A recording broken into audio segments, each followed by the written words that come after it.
you do like these like 20 kilometers in the morning, but it's not just the 20 kilometers. Like you have to do your warm up, you have to stretch, and then going back home and doing some core exercises. So to the 20K that you did early morning plus the stretching and warm up, just the morning workout is around 3 hours. And then you get home, take a shower, take care of the things that you have to take care at home. Then you have to get ready for your like afternoon workouts. I usually try to take a nap in the middle of the day. Otherwise, your body doesn't respond to the whole mileage, And then in the afternoon is the hard part, which 3 kilometers, 2 kilometers, 1 kilometer. I had between the 3 and the 2, 1 minute.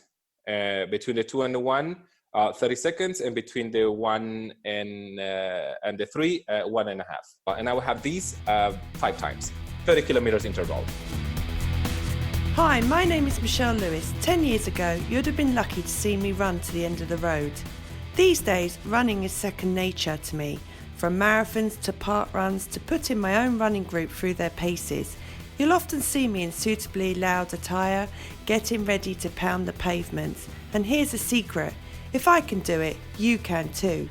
There's so many wonderful and inspiring stories in the world of running.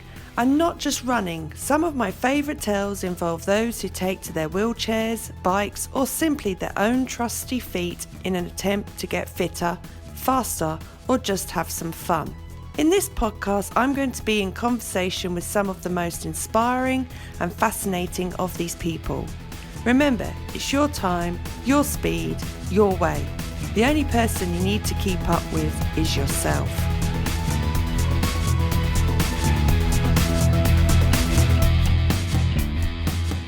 Welcome to episode 6 of my Running Tales podcast. And this week I've got a real treat for you. Leo de Awa is one of my favourite people, and he actually inspired me to start my own running journey during a meal in his hometown of Seville. It was then that he decided to reignite his dream of qualifying for the Olympics in his own sport, race walking. I spoke to him about how he'd got on, his rigorous training regime, and how making fun of race walkers got him into the sport. Hi Leo, this is so good to finally speak and see you in person, even though it's virtual. It's been a long time. Just to give all those that don't know, we met years ago through blogging of our animals. Yes. And if I'm right, was it around 2011? 2010 maybe? I would say that around 2009 even, because it wasn't my first blog. Because I've been already through 3 blogs. Oh, right. Well, anyway, we met virtually via the internet, not a dating app, but, through animal, blogging about our pets. And through that, we realized we had the same sense of humor and we just carried on. And then we came over to Seville. I was trying to work this out. Was it 2013? And I think, because my first marathon was 2015. So there was a bit of a gap. So we'd been virtually talking for a couple of years. And during that time, I knew about your sport. And then before I visited you, I didn't do any running. And I was going through having a down part in my life, hence why we came to Seville and met you. And we had a meal, and as a result of that meal, I ended up starting running as soon as I got back to the UK, and you aimed for the Olympics. And it was just, I can't thank you enough for my journey. But I want to talk about you. First of all, you're not a runner. What are you? I'm a race walker. And can you explain to everyone what a race walker is? Okay. I know it's obvious, but there are rules. Yeah, there are 2 rules basically. And I mean, it's 1 rule under the same rule because the book rules of the federation, anyway. By the time your leg touches the ground, it has to be on the straight position. I mean, the knee has to be totally straight, cannot be bent. The other one is there's always has to be constant contact with the ground. Okay. Human eye, that's it. Because if you do a slow-mo, everybody's flying. But you have judges along the curves, and they are the ones who are in charge of making sure you comply with the rules. And yeah, but it's everything. I mean, they cannot resource to video or pictures. It has to be everything with the human eye. And you do have a referee, don't you, with cards that monitors your feet as you're going round? Yes, yes. There So, are, it can be anywhere between 3 and 5 judges in a course. It depends on how long the circuit is, the lap. It's usually for under, I mean, up to 20 kilometers can be 1 kilometer lap. Over 20 kilometers, it has to be 2 kilometers. I mean, not it has to be, but it's better because it's too many laps, for the 50. The only two options we have at an Olympic level is 20 and 50 kilometers. you're a race walker now, but can Yes. you just explain your journey in sport? Because you was a runner. So if we start from a kid, can you tell us your whole journey that led you to race walking? Oh yeah, I started doing sports when I was really young. Like my parents always push us to, doing sports. My mom, she runs. But anyway, when I started doing athletics, track and field, I never got never thought that I wanted to be a race walker because it looks funny. Yeah, yes. Yeah. To help people understand, because I wasn't very clear at the beginning, you're in Seville at the moment. That's where you Yes. live. Yeah, that's correct. So, but you're a very international person throughout your life. So, Yes. can you explain, when you explain your journey, what country you were in? Okay, so when I started race walking, I was in Honduras, and I was playing volleyball at the time in high school. I had friends who were doing athletics, track and field. They were runners, So I would the track and the volleyball courts were in the same facilities. So I used to go to the track just to have a laugh and just do laps around and talk to them. And then I kind of got hooked into running, and I started doing both running and volleyball. So one of these days it was raining, it was pouring, and everybody would train underneath the stairs at the stadium. So, I was just warming up, and the race walkers were passing by. Oh, okay. And I started making fun of them, just so, Okay. yes, because I thought it was funny. But at this time, you was a child, you was a young. Yeah. I was 12, 11, 12, something like that. So anyway, I started mocking them and just trying to, imitate what they were, whatever they were doing. So my coach saw me, and he knew that I was making fun of them. I was not just, trying to. Yeah. Yeah. So he pushed me to the side and said that he put me to the side and asked and told me that if I thought it was funny what I was doing. And I said, obviously, like, no, I was just, trying to work my way out of it. Anyways, he said that, so you think it's funny, so tomorrow you're going to do that. I said, I will never do that. And yes, you will. If you don't do it, you're not coming back to the track. And I couldn't go home and tell my mom that I was kicked out of the track because I was making fun of people, because she will have killed me. Yes, understand. Yes. So that's how I started. You're 12, 13, you do this race walking. So when you did it that day, what was it that made it click? Hang on, I actually like this. Oh, no. No, I hate it. I hate every step of it for the first 2 weeks because, I went to the track the following day thinking that it was just, my coach was threatening me, as people normally do, right? So I was wearing my regular shoes and going to join the group of runners, and he said, no, you're going with the race walkers. I'm like, oh, I don't want to do that. And it was a different coach. No, I don't want to do that. So anyway, I started doing it, and it just, to me, was natural, because there's a technique that you have to work on, and obviously, I had to work on it, but it was just really easy for me to pick it up. So long story short, 3 months later, I went to a national championships and I was first. I'm like, whoa, I would have never been that good running. Never in my life. Yeah. So it was just basically let's natural. Say, yeah, and meant to be, Yeah. I mean, I didn't, yeah. And still, it took me a couple of years to get used to people laughing at you. Sort of toughen up, and when you are young, you are really sensitive, exactly, to all the things, and the bullying, because there's a lot of bullying, and hey, you look like a girl, and blah blah blah blah, or when people grown-ups, because when you are young, you can deal with kids, yes, But when you have grown-ups like yelling at you from a car, passing by and saying, just run like a man, and like, but it toughens you up, and yeah. So what happened then? So, obviously throughout school, and do you have, at that point, did you have championships and, yes, so you improved and... Yeah, improved a lot, and I started winning races, like national, then international races. Then I moved to New York, and then, I stopped for a while, then I came back, then I started winning state races, like first the regionals and then state, then national races, and then we'll do like duels with Canada, and so what's really nice. So how old was you in New York then? Jesus, do I have to say my age? No, you don't have okay. to. I was old enough to drink. I'm just trying.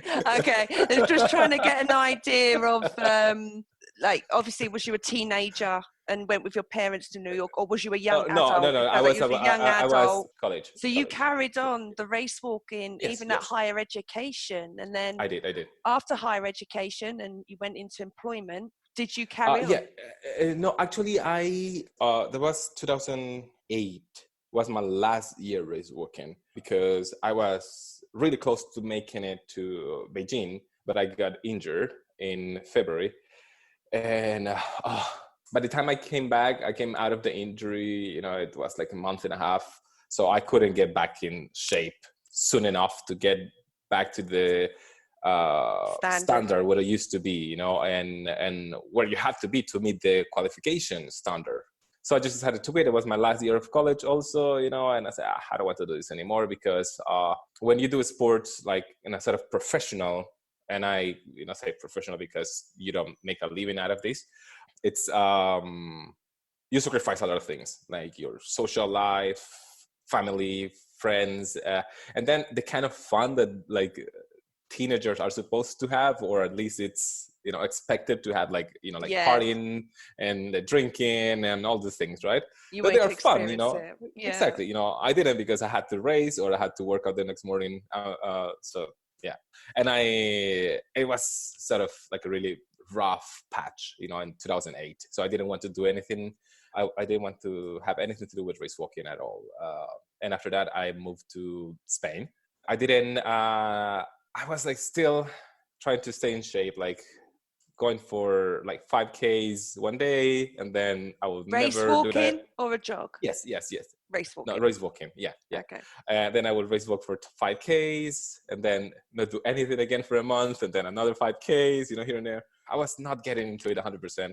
It wasn't until after the games in London, actually, that I said, I'm going to give it a shot, because this is a really long answer. Anyway, well, no, because in that time, that's when you and I met, and over that meal that we started running, that's when you said, I don't know whether to try for the Olympics again. And that conversation, that's like, you said to me, what would you like to do? What's on your bucket list? And I surprised myself by saying a marathon. And then just with you thinking about, I don't know whether to give the Olympics another shot. I feel I'm too old. I'm not fit enough. And just the two of us were egging each other on, and it was just so positive, and we motivated each other to think, yes, life's too short. Let's just grab it. Explain, because you gave up your job and everything and concentrated 100% on aiming for the London Olympics. No, I didn't do London, because I knew the time was short. Oh, okay. It was the one after. It was the one after. Yeah, it was for Rio. Yes. And I got so excited because I lived in Rio for a while. So and it was like friends racing there. Exactly. It was like basically going home to race, so it was just amazing. It was an amazing experience. So I started to train, and I think I quit my job in 2000. Everything's so fuzzy before 2019. Because you've been constantly walking. Yes. But I think it was 2014 or 2015. No, 2000. It doesn't 15, matter. Anyway, I quit my job. Yeah, 15. I think it was 15. It was 15 when I came over to do my first marathon. It was around then you had given up your job. Yes. It was 2015.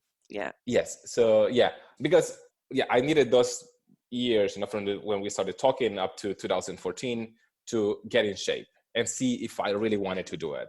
Yes. Because it's not the same. You've got to have a passion for it. You've got to Yes, live and but it's not the breathe same it. thing.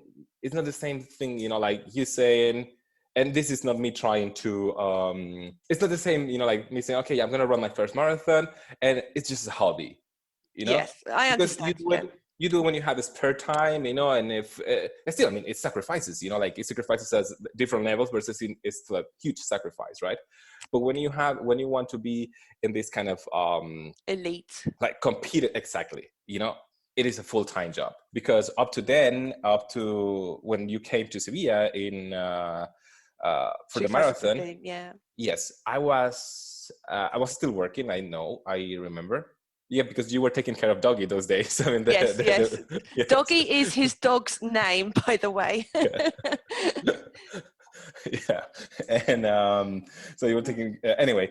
Yeah, and I was waking up every day at 6 a.m., which doesn't sound like a lot. I mean, really early, but in Spain that's really early. So to get my first workout done, then walk the dog, prepare my lunch, then go to work, and then after work, because in my job was from 10 to 2 and from 4 to 8. Yes. And then getting off at 8, going back home, changing my clothes, doing my workout, and not getting home until midnight. It's too and much. then I work in 8 hours. It was too much. So, and I think it was just the perfect timing, because also in the company where I was working, we were switching projects, and I was not getting into the next project because my mind was Your head, not in. you was ready. So then Yes. you gave up your employment, said to your family and friends, this is my commitment now. You're hardly going to see me. This is my life, 4 years of training hard. And, explain to us, as an elite athlete, what is your average day? Like mentally, I never had issues. We're going to get to that later, because I had issues last year. But I was just doing my, getting my workouts down. So it is basically like waking up really early, do your morning workout, which in the day, it varies, like, for example, let's say a regular Tuesday, which is not the hottest, but a hard day, will be around 15-20 Ks in the morning. Okay, let's get this clear. I'm a 50 kilometers race worker. Yes. So for And a 20 kilometers guy, this is totally different. Can you give, a lot of people that are listening to this are park runners, which some of you only know through, because in Spain you don't have park run yet, but you know through my Facebook posts and through me what a park run is. 5 kilometers, what can you race walk in 5 kilometers? Just so people have an idea on the speed. Even back then when you was training, what average, what is your speed? Like my personal best when I was training speed, I mean proper speed, like around 20 minutes. Okay, so you were saying you're so you do like this like 20 kilometers in the morning, but it's not just the 20 kilometers. Like you have to do your warm-up, you have to stretch, and then after that you have to stretch if you stretch, because I'm really bad at stretching. So for me, my stretching is like 5 minutes. Like, and we all relate to that. And then going back home and doing some core exercises, like, which just takes between 30 to 40 minutes. So to the 20 Ks that you did early morning, plus the stretching and warm up, just the morning workout is around 3-4 hours. Okay. And then you get home, take a shower, take care of the things that you have to take care at home. Then you have to get ready for your like afternoon workouts. I usually try to take a nap in the middle of the day. Otherwise your body doesn't respond to the whole load of mileage, And then in the afternoon is the hard part, which like to me this year, for example, I was doing this kind of workout. It was 3 kilometers, 2 kilometers, 1 kilometer. That's so you'd have a break each time. Yes, I had between the 3 and the 2, 1 minute. Between the 2 and the 1, 30 seconds, and between the 1 and the 3, 1.5. Okay, interval sessions. Yes. Yeah, like interval. And I will have these 6 times. Wow. No, no, no. Okay. Sorry. No, not 6 times. We have this about six. Yeah, 5 times, which is Okay. like 30 kilometers intervals. And what about your diet? Now, as an elite athlete, you are. Come on, I personally could never be an elite because you got to have a chocolate bar. Now, Oh as no, an no, elite, no, would Michelle. you? Do That's a you? You were saying how misconception. That's a serious you are. misconception. How That's a serious? misconception. No. So you still No. you would have Oh, treats and like I eat nothing but treats. even though that's good to know, everyone. You Yeah, can yeah. always have cake. I mean, I know that there are some athletes, that they are really Tunnel like vision. exactly. And when it comes to dieting, in like, yes, I've been to the nutritionist, but then when they give me the diet, it's like, oh, who has time? Because first of all, I'm really peculiar when it comes to eating in the morning before my workout. I cannot eat.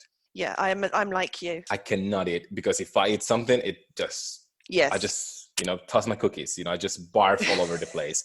So if I eat something, it's for really long workouts, like for anywhere over 25 kilometers. Then I have to eat something, but I usually wake up like 4 hours before the workout. To make sure. Yeah. Uh, Yes.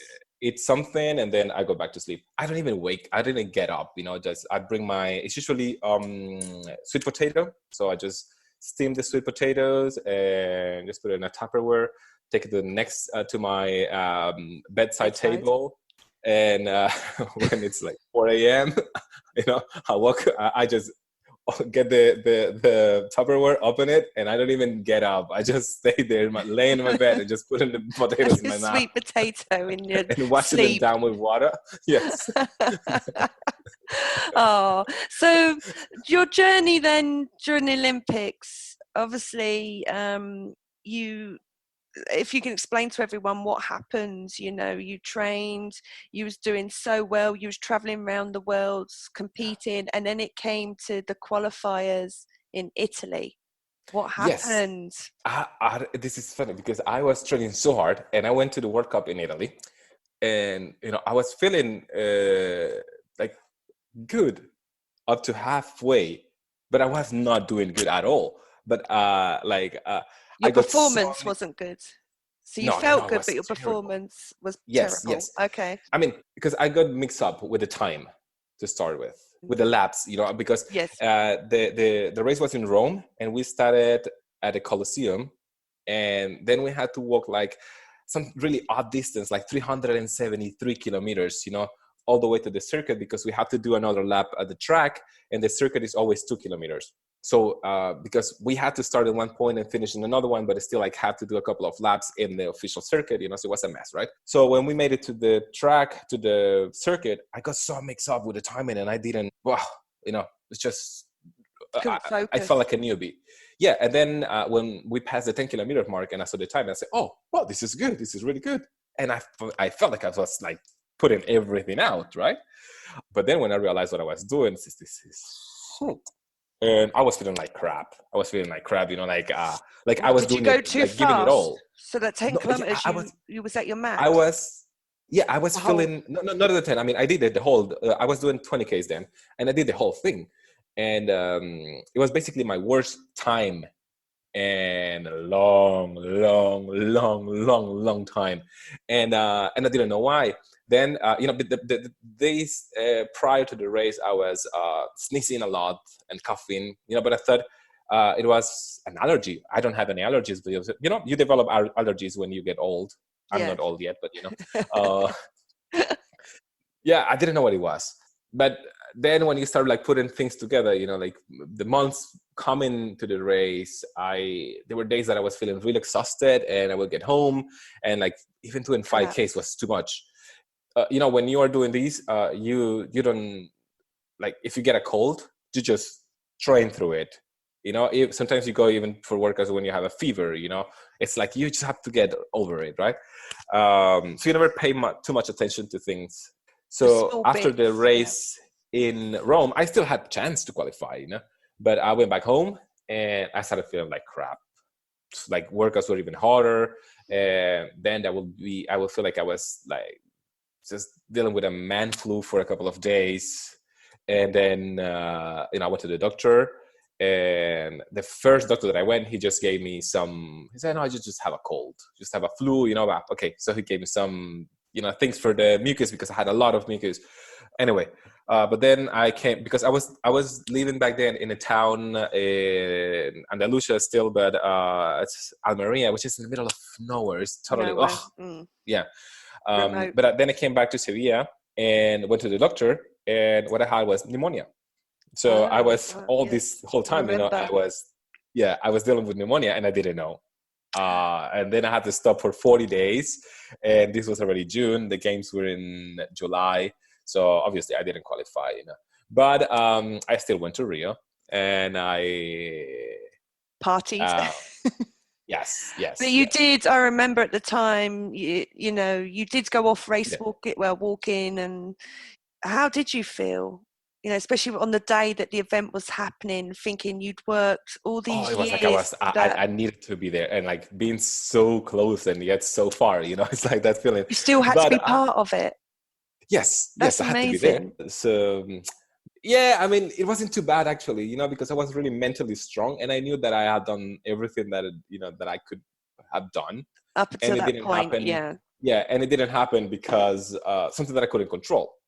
Was that your last chance of the Olympics? Have you? Oh no! After Rio, I had said, okay, I am reaching that age. I'm. How old was Rio? Was 4 years ago, basically. So yeah, I was 30. Mid-30s. Yes. But luckily, for race walkers, age is not a really factor. No, it's not. So what did you do? Did you still give up work and race, walk, compete? Oh yeah. I didn't go back to work. I didn't go back to work after Rio. No, because I said, I'm going to try it again. It's like I have nothing to lose. I'm going to get old, and I'm going to get old anyway. And I can always go back to work. Yes, you can work until you're 80, but I have a limited time to do this. Even if age is not a factor, but I cannot keep doing this, until I'm 50. Correct. Yeah. I mean, but there's a Spanish walker. He's 50 and he's going to the Olympics. It's really good. Oh wow! But, okay. Yeah, so, but I'm not getting to that because it's not the same. I cannot compare with him because it's totally different life setups. So yeah, I decided to keep going. So I didn't go back to work, and here I am. Was you trying for Tokyo? Oh yeah, absolutely. Okay, so how do you feel? That Tokyo's been postponed till next year. Are you glad that gives you a bit of time to work on your techniques? Yes. Because up to last year, I was in great shape. I think I've never been in such a good shape. Not as bad as I can remember, But it was a really weird year, Mitchell. Really weird. Like, I mean, so what's happened then in the last year? Was it a mental block? You said. Yes, kind of. No. Yes and no. I stopped. I stopped blogging. I stopped. Even Instagram. I was not that social active. Media, Facebook. Cuts. Yes. Yeah.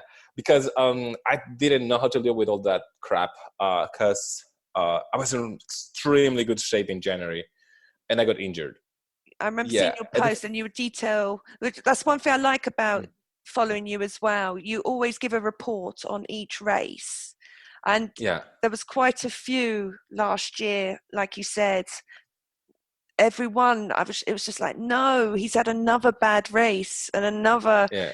Even though you kept doing these races, you was always having bad experiences, which are lessons learned. Were these lessons? I hope so. You learn from everything, right? But the thing is, I got injured in January, and I tore my hamstring in two places. It was like minor tears, less than 2 millimeters, which seems like nothing, right? But because they were both ends of the muscle, I couldn't walk. I couldn't race walk. I could run really easy, and as long as it was flat surface, it was no problem. But as soon as I had to start using my hamstring, it was I just couldn't move. So I had to stop for 3 weeks. Then I came back and I was still in good shape, because 3 weeks is not a lot, because I was coming from doing between 150 to 200 kilometers a week. So yes, you lose some form, but it's not the end of the world, like in 3 weeks. So I came back and I went to a race in Dudince, Slovakia, which is the first race of the qualifying circuit for the Olympic Games. Okay. And up to kilometer 30, I was right on time, like hitting every single kilometer the way I was supposed to. And on kilometer 32, my mind, it wasn't my mind, it was not my body, It was my your mind. mind. Just, yes. And I dropped out. And up to this day, I cannot come up with the Reason why. reason why I would drop out. Wow. No. You hit the wall, as we say in the UK. No, because it was not No? even physical. No. Oh, okay, no, okay. No. It was just a mental block. It was a mental block. Totally. Wow. Like I went from hitting every single kilometer the way the speed I was supposed to be, 5 minutes K on the clock, like every single kilometer, just probably 1 second up, 1 second under, but it was just that. But then on kilometer 31, I went, I think it was 2 seconds. I went 5:02, and then on kilometer 32 it was 5:02, and then I said, "Oh, what's happening?" And then I had to drop out. And you know that 2 seconds is nothing. It means nothing. Yes, exactly. Yeah. So, yeah, because sometimes, even like in a good race, you go like 10 seconds over and then, you can recover. It's not a big deal, right? But it was just the excuse, that I like somewhere, something, in the back of my head was, I don't know. And that same thing kept dragging throughout the whole season, because then after that race, I kept training and I went to a race in the Czech Republic because of the injury. I was still dealing with it, so I didn't want to push it too hard. But then I went to a race in Hamburg, Germany, and it was horrible conditions. It was snowing, raining. It was so fucking cold. But I love racing when it's cold and rainy. I love it. Okay. So, I was 10 kilometers, 20 kilometers race. I hit the 10 kilometers, perfect timing, perfect. And then on kilometer 12, I felt like itching on my toes. Yes.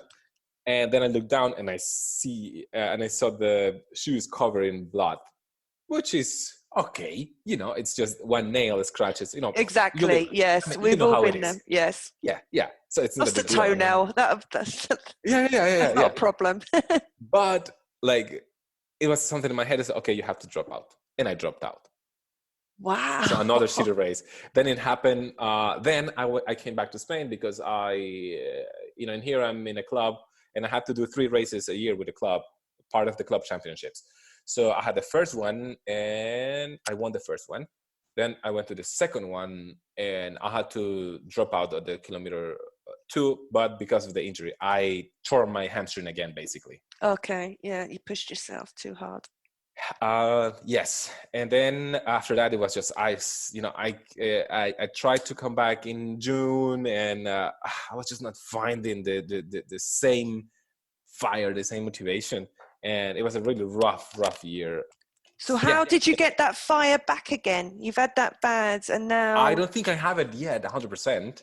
So you're quite glad that Tokyo's been due to the virus at the moment, postponed to give you time to get that fire back.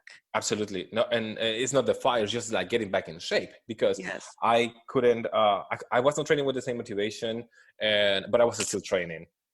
Like I said before, this is a job, it's not a hobby, because otherwise it would be a really expensive hobby. But I had to, I would go to do my workouts and just said, you just have to keep doing this. You have to go through this. You're going to get back the motivation back. And I started going to the shrink.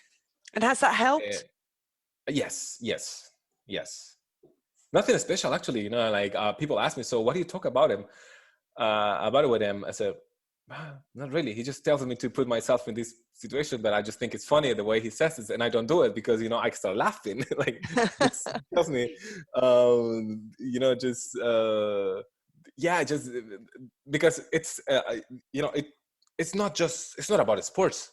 This is not about sports, it's about like how your mind, your how you see things, Yes, yes. So yeah, but yeah, it's help. It helps in No, but everything it's actually. interesting from an elite athlete, how mentally it can affect you. And it's good that you are getting help to deal with it and to get you back on track. Oh yeah, yeah, yeah. It's not, I know we joke and laugh just now, but, you are taking it seriously because you do want to Yeah, get back and you have got exactly. that goal to compete in the Olympics. And Yeah. I love the Eh, determination. yeah, and it's really important also the support network that you have, and it's because there's one thing that people don't talk is about mental health, when it comes to sports, and it's so important. It's so important, and I'm not the only one. Like I know, like a couple of friends, they also deal with shit, like it's like we all go through crap in life, and we all deal with it differently. Like I have big problems opening up to people. I just don't. And I just swallow everything, and it's like, I just go in and make fun of it. And I mean, You you've use read my blog. humor So to deal with it. You use humor to deal with it. yes, Yeah. yes, yes, yes, absolutely. I don't even deal with it, I'll just like sweep it under the rug and I forget about it. Right. But But it's then it eating comes me. back. Then it comes Yes. back on the race and suddenly Yes. hits you Yeah. and affects your game. So Yeah. So last year I went to a race in Dublin and it was a really bad race, like performance wise, right? But it was a perfect race. why? Yeah, because I I finished that race and I enjoyed it. I loved every minute of it. Oh, okay. What was So it? and The scenery? Was it the support? Was no, it? it's just the way that I think that I approached the race. It was the same way that I was racing before 2019. And it was a really bad time, horrible. I mean, it was 30 kilometers, and I think I did 2 hours 30 something. I personally would be happy with that if I could run that.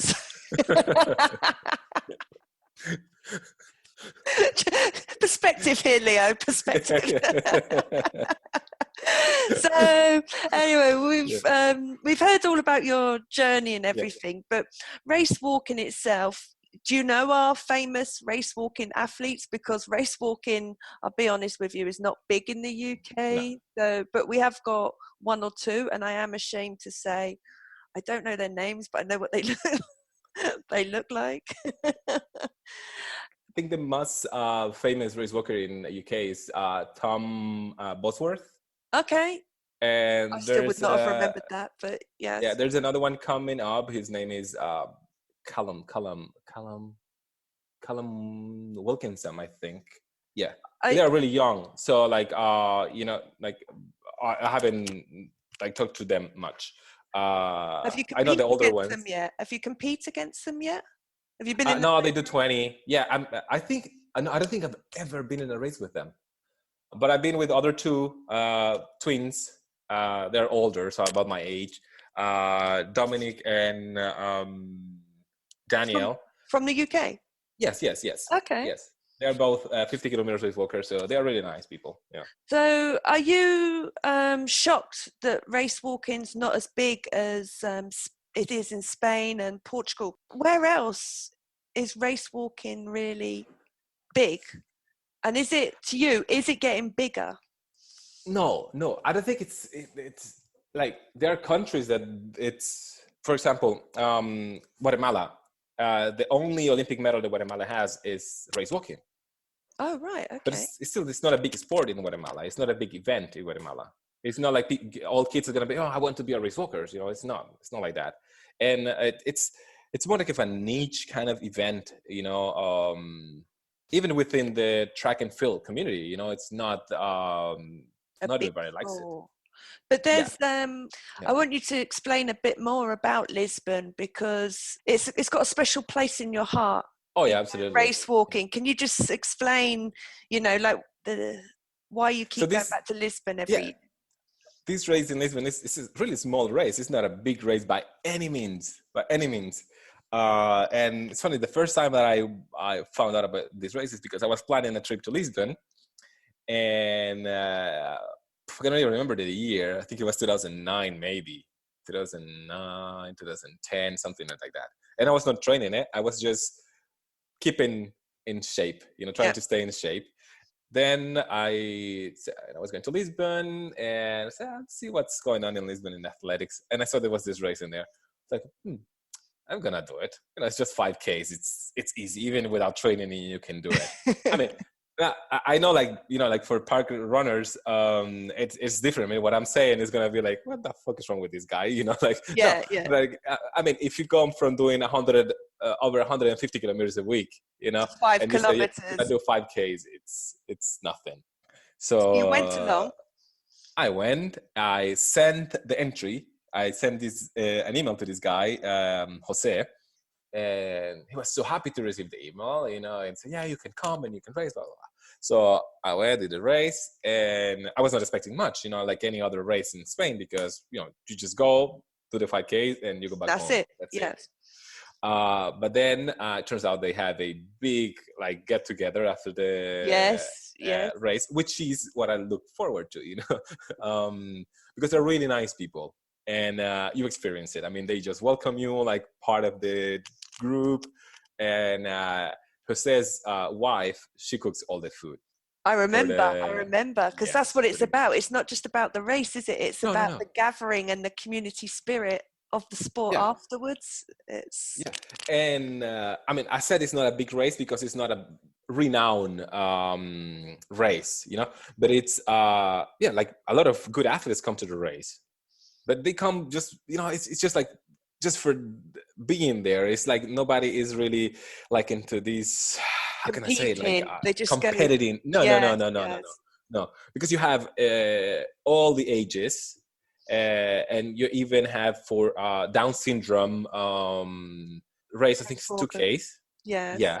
So everybody is welcome to race, and it's and then you have the food, just getting to know each other. So it's really nice. It's really nice. And I met one of the one race walker from Lithuania, Christina. She's been an Olympian. She's been I think she was 3rd in the world.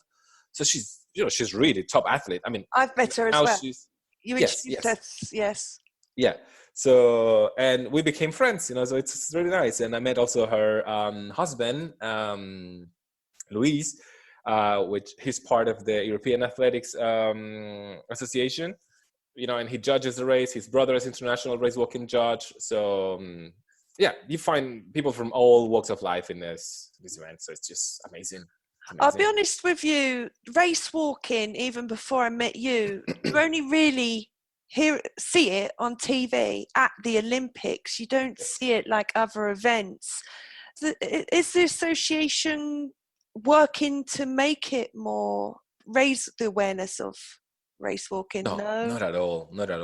No, actually, there is a big problem now in internationals Athletics Federation, because I don't know who exactly wants to get rid of race walking and why. It's been a problem for the past 3-4 years. 3 years.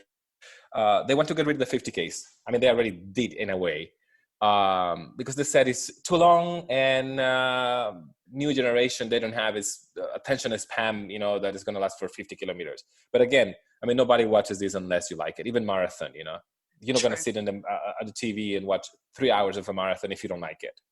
Yes, but with marathons, like you would have seen yourself, over the years, I remember when I was watching it, when I used to go with my dad, the numbers were small, but now you look, I can't believe even myself, I've done, 15 marathons. But there's a shortage. But there's a shortage of elite athletes doing it. You have a lot of fun runners doing I know what you mean. Because a lot of them raising money for charity. Charities, and it's just like for the sake of doing. Oh, I've done a marathon, which is totally fine. But race walking is not like that. No, it's not like that, because the thing is, the workouts are too hard, too demanding. It's too demanding, because it's not the same. Like I can be as fast as a regular runner. I'm not talking about an elite runner or a, like serious runner, right? But I can be as fast as I can do a marathon in 2 hours, sorry, no, in 3 hours 20, you know. Yeah, easily, like 3 hours 10 you can do in a marathon easily.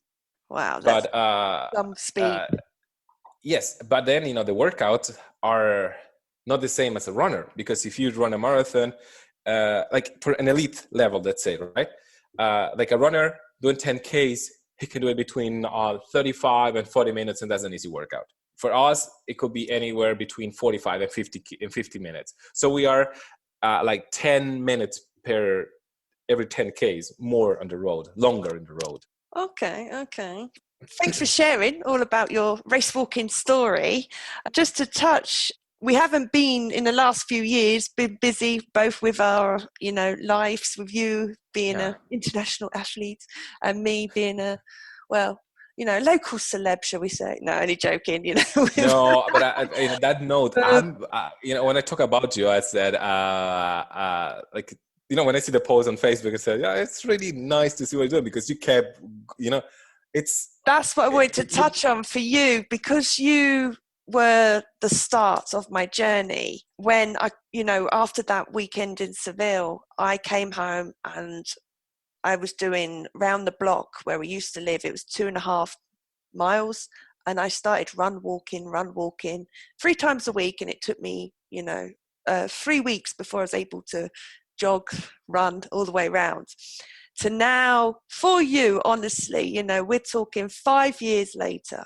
My first marathon in, well, no, a bit longer than that. It's about 7 years ago from that chat. But 5 years ago, when I did my first marathon in Seville, and it had to be Seville because, you know, that's where it all started. And I'll never forget on the start, and even now at every marathon, it makes me laugh, because you turn around and went, I feel like I've given birth. How does it make you feel that you had contributed to someone who was totally not a runner, but is now, has, you know, gone up to marathon level, not just done 1 but done 15? How's that make you feel when you see that? To be honest with you, I don't think I can take any credit for anything of that, because like, yes, I mean, the chat that we had, it kind of ignited that thing in you, you know, but that was all. I mean, I haven't been a mentor to you. I haven't been yeah, you know, I think it's amazing what you've been doing, you know, and what you've done. Like, you started, you got into it, and then now you are like a leader in your community, you know, and it's amazing. It's amazing. I wish I had the determination that you have, you know, but I don't. I don't, because I don't like people. You're so but no, but I think it's amazing what you're doing, you know, and I mean, I cannot take any credit for that. It's not like I feel proud of you, extremely proud, but I have, other than the chat that we had in that restaurant in Seville, you know, I cannot take any credit for that. It will be like I really know, but ludicrous for me to say, oh, I'm so proud of, you know, like no, because I haven't been your mentor, you know. It's just no, you the chat, haven't. you know? But it goes to show the power that, if, you know, having a conversation and making someone believe in themselves, the difference it could make, not just to that person, but to others, you know, that Oh must yeah. be. That I can say. Like, I can when we talk about the marathon, you know, it's like, it is. I think my words probably in different words, but what I always say to people, you know, with the marathon, you can race a marathon, and I'm really gonna be honest with you, it's not easy, and I don't think it is worth it for you to run a marathon, to prepare a marathon in 6 months. You can do it, but then you're gonna get injured and you're gonna fuck up the rest of your life. So that hype of, you said, oh, I'm gonna run a marathon, you know, I've been doing 5Ks and now I want to do a marathon. I think it's everything matter of time. You have to start, you know, step by step, otherwise you're gonna get injured and it's gonna be bad for you. It is amazing to say, yeah, I've run a marathon, I finished a marathon, because you want that medal, you know, but you can just like send, you know, like, there are places that they can make a medal for you easily. You just have to pay for it. But you know, it's a process. And but yes, everybody, you know, not everybody, but you can do it. It just takes commitment and the determination. It's what you have, you know. So what And advice would you give to anyone who was thinking about race walking, or doesn't know much about race walking and say, give it a go? You have to be crazy to start with. Which is not a bad thing. And yes, just give it a go. There's a lot, actually, there are a lot of walking clubs in the UK. Probably you haven't heard of, but there's always something, walking clubs, and like people start just like fitness walkers, right? Yes, and yes. This is race walking is really good for people with that they cannot run because of some joint problems, because it's really, the impact is basically non-existent. Okay. So if you cannot run, you can always do race walking, because it may not seem, because of the movement, it looks really like bad for your joints, but it's natural. It's really natural. So if you have any issues running because of your joints, especially if you are like certain age, you can try race walking, and it's going to be good for you. It's going to be really good for you, because it avoids the impact when you're running. You don't have that. Okay. So are you going out today, or what is in Spain? No. You're on lockdown because of the virus. Yes. So how are you coping with that? We are in total lockdown. We are only allowed to go out to the supermarket, and just one person at a time. So you cannot drive with anyone else in your car. Pharmacies. And if you have a dog, you can go for a walk for 10, 15 minutes. The police is around, and they have already stopped me 3 times to ask, my address. And if you are too far from home, they'll take you back home, and they give a fine. Wow. And so, yeah, I cannot work out at all. So I managed to buy a bike, secondhand bike, spinning bike, really cheap. I was really lucky, because now you can see the same bikes for like over 200 euros, and I pay 50. So you say that in the UK, Amazon, which is very popular, fitness equipment sold out. I know, treadmills over 1,000 euros. And you know what I'm gonna do once this is over and done? I'm gonna get a treadmill from one of these people that got these excited about being fitness. Well, because a lot of people they are now fitness influencers. True. Yeah, and like, you've never even run in your life, but now you're a fitness influencer. You know what the fuck you're doing? But yes, I'm gonna get your treadmill once you get bored. But never to discourage anyone from exercise. No. I'm actually, I encourage you to get all the equipment that you want, and then when you get bored, I'm gonna buy it secondhand cheaper. On that note, thanks, Leo, for chatting and spending time, and thank you for doing this podcast. You're welcome. I really enjoyed talking to you, and it's been nice catching up. Wow, well, I certainly love catching up with Leo. He always makes me laugh and has such an incredible story. I was struck by how hard he has to train to try and reach his Olympic goal. It was also good to hear that despite all that hard work, even an elite athlete can find time for the odd treat. I'd love to hear what your post-workout snacks are that you dive into. I'd also like to know what you make of race walking. Have you tried it? Any thoughts, you can get in touch with Facebook at Step Forward with Lewis, or Twitter at Forward with Lewis, the number 4 and then Forward with Lewis. And please, if you like the podcast, it would be great if you could leave us a review. It helps other people find us.